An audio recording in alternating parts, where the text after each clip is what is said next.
আসনি বালা খাইছনি বাদ জলদি হো বাড়ি ঘরে কি তার সংবাদ। কথা হইল গিয়া এতিয়া বর্তমান সমাজরে ভাই যে ছাত্ররা যে উন্নয়নমূলক কাজ করতেছে, ট্রাফিক জ্যাম থেকে শুরু করে রাস্তাঘাট যে ভাই পরিষ্কার করতেছে, মানে কেউ নিজের চোখে না দেখলে কেউ বিশ্বাস করতে পারতো না।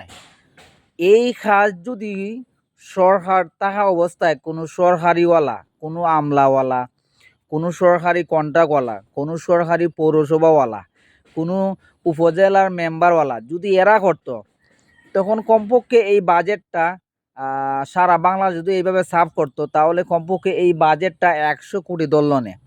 হ্যাঁ, এই হিসাব অনুযায়ী যে ছাত্ররা বিভিন্ন রাস্তাঘাট শহরে যেভাবে উন্নয়নমূলক কাজ করতেছে এবং যেভাবে রাস্তা পরিষ্কার করতেছে, এই অনুযায়ী 100 কোটি টাকা তো মনে হয় আমার ওই হিসাবে কম। এই 100 কোটি অবশ্যই 100 থেকে 100-র উপরে কিন্তু এই হিসাবটা দেখানো হইল না।